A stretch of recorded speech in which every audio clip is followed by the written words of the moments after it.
Hi hello నమస్తే welcome to 100 TV. Allu Arjun గారి arrest తో ఒక్కసారిగా టాలీవుడ్ ఉలిక్కిపడింది.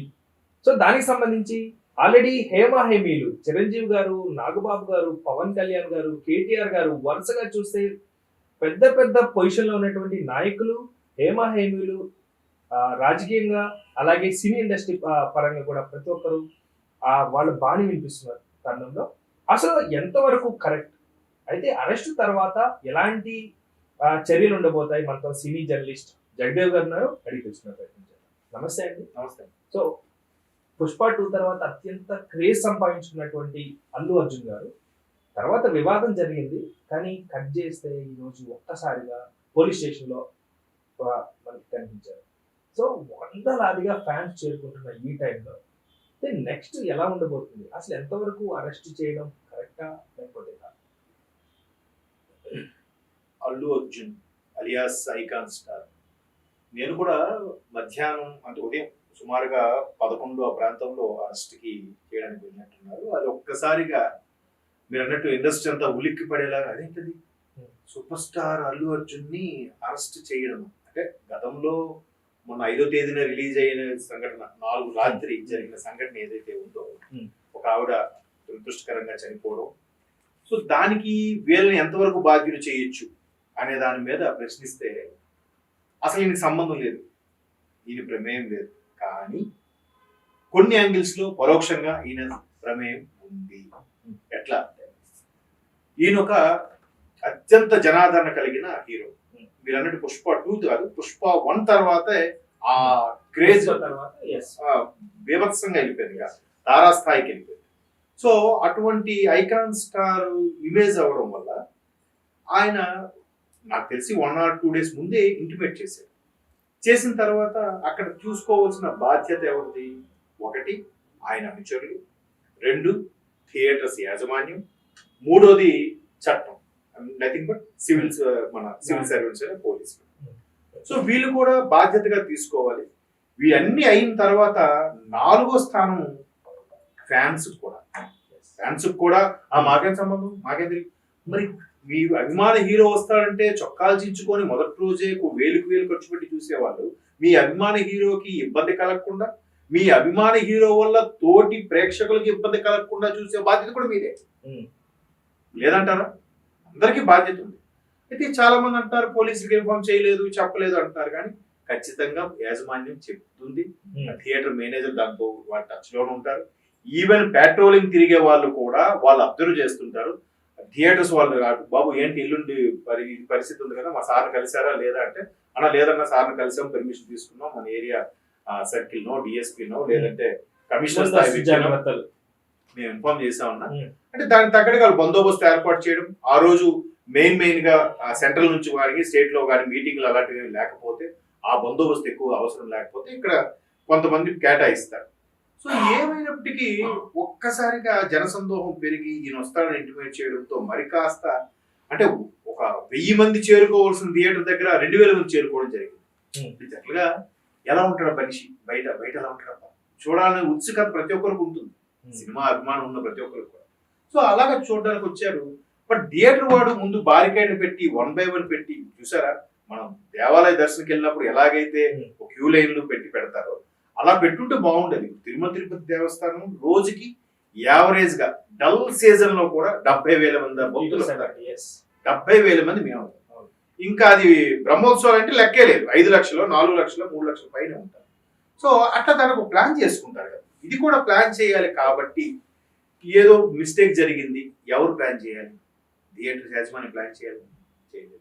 సరే పోలీసులకి ఏదైతే ఇన్ఫార్మ్ చేశారో వీళ్ళైనా బాబు మీరు దానికి సరే బారికేడ్లు కట్టండి, ఇక్కడ ఇలా చేయండి, గేట్లు ఇలా పెట్టండి, వచ్చే వాళ్ళకి ఇబ్బంది అవుతుంది, మిమ్మల్ని కంట్రోల్ చేయలేం అని వీలైనా చెప్పాలి. ఇవన్నీ పక్కన పెట్టేసి ఆమె చనిపోవడానికి బాధ్యునిగా ఈయన చేయడం ఎంతవరకు కరెక్ట్ అనేది ఒక ప్రశ్న.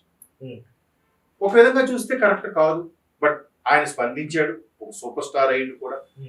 నాలాంటి వాళ్ళు రావడం వల్ల తొక్కిసలాట జరిగింది, తెలుసో తెలియకో తప్పు జరిగింది, దానికి నేను బాధ్యత వహిస్తున్నాను, ఆ కుటుంబానికి అండగా నిలబడతాను, నా టీం ఎవరైతే ఉన్నారో వాళ్ళు ఆ కుటుంబానికి ఎంతవరకు అవసరమైతే అంతవరకు హెల్ప్ చేస్తూనే ఉంటారు అన్నట్టు కూడా చెప్తారు. దీని మీద కూడా పెదవి విరిచిన వాళ్ళు ఉన్నారు. అయితే ఇక్కడ ఇంకో వెర్షన్ ఉంది.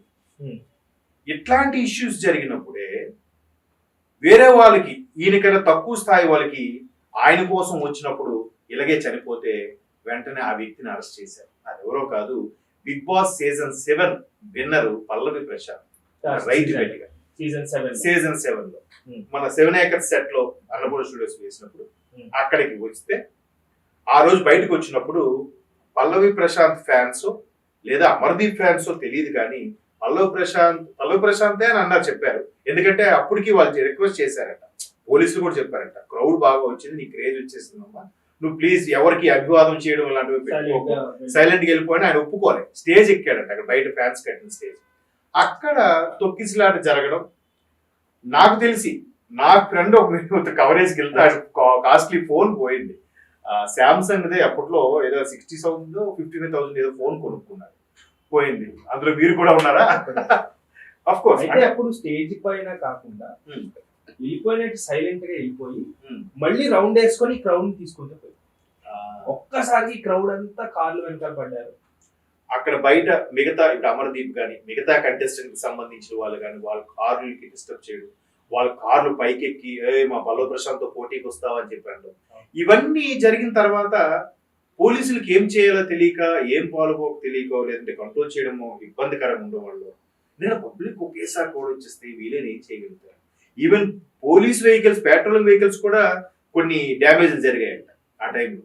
సో మొత్తం మీద మీకు వద్దని చెప్పినా కూడా మీరు మళ్ళీ ర్యాలీగా తీశారు కాబట్టి ఆయనకి వెంటనే సమన్లు ఇచ్చారు. ఆ next day evening night co 24 to 48 hours arrest చేశారు. అదుపులోకి తీసుకున్నారు, రిమాండ్ లోకి తీసుకున్నారు.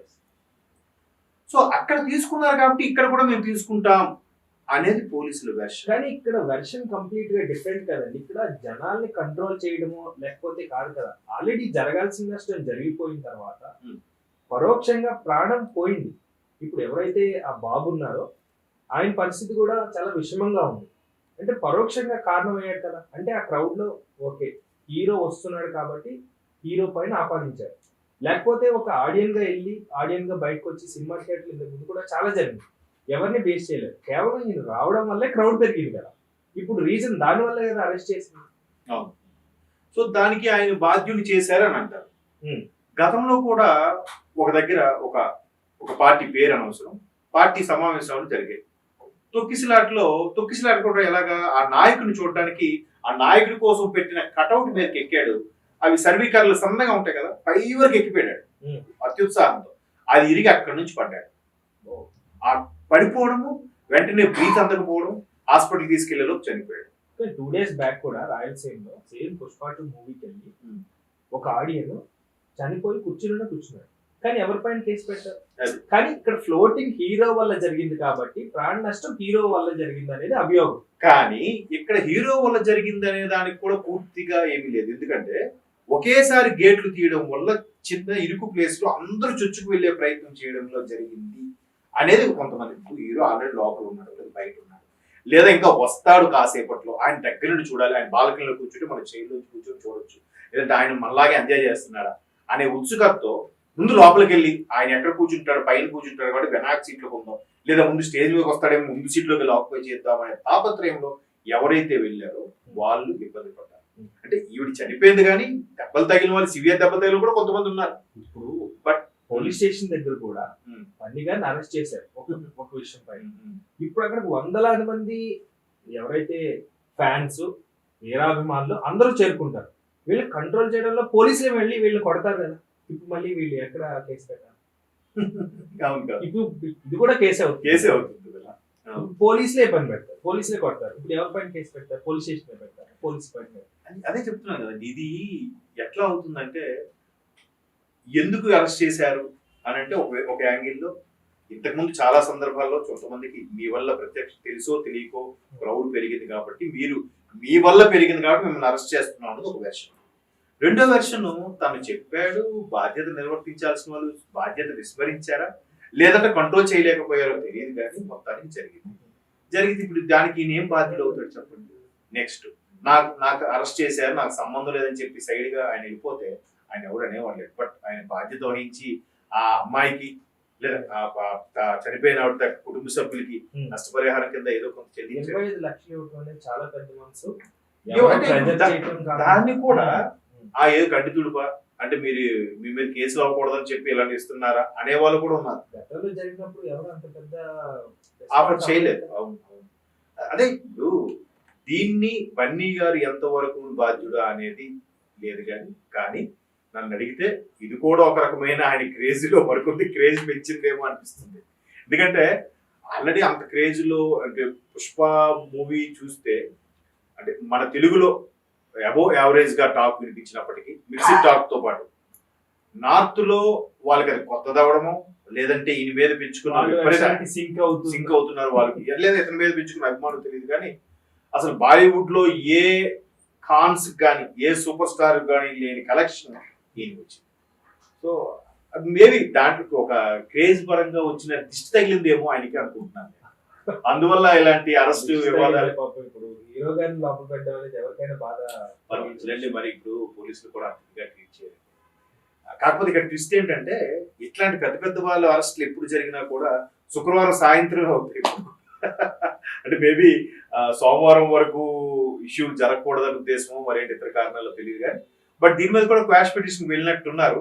ఇందాక 2:30 తర్వాత ఏదో ఆల్రెడీ వైస్ పరీక్ష కూడా చేశారన్నట్టుగా మనకు తెలుస్తుంది. హైకోర్టు కూడా పంపించారు. అంటే యాక్చువల్ గా క్వాష్ పిటిషన్ ముందుగా అపీల్ చేసుకోవాలి. ఇమీడియట్ గా మనకి మధ్యంతర ఉత్తర్వుల కథ రావాలంటే 10:30 లోపే సబ్మిట్ చేయాలి. 10:30 లోపు 9:30 లోపు ఉంది కోర్టు టైమింగ్స్ ప్రకారం. సో ఆ టైమింగ్ దాటి సబ్మిట్ చేశారు కాబట్టి లాయర్ చేసిన రిక్వెస్ట్ కి లేదు మీరు ముందు సబ్మిట్ చేయలేదు కాబట్టి చేస్తాం 2:30 తర్వాత ఒకసారి దాన్ని తీసుకొని చేస్తామన్నారు. బట్ ఆల్రెడీ రిమాండ్ విధించినప్పుడు ఎఫ్ఐఆర్ నోట్ చేస్తారు కదా, దానికి సంబంధించిన మెజిస్ట్రేట్ హైకోర్టు వచ్చే వరకు ఈయన వెయిట్ చేస్తాడా లేదంటే ఈ మెజిస్ట్రేట్ గారు ఆయన సొంతంగా నిర్ణయం తీసుకొని ఈయనకి రిమాండ్ పంపిస్తారో తెలియదు. రిమాండ్ పంపిస్తే కనుక ముందు మెడికల్ చెకప్ లో చేపించి తద్వారా నెక్స్ట్ ఎక్కడ మళ్ళీ సోమవారం వరకు ఇంకా ఆప్షన్ లేదు, లోపల ఉండాల్సింది. కాకపోతే మరి ఈ సినిమాలో చూపించినట్టుగా అంత దారుణంగా ఏమి ఉండదు, జస్ట్ ఆ పరిధిలో అక్కడ ఉండాలి. Thank you so much. Thank you viewers. Bye.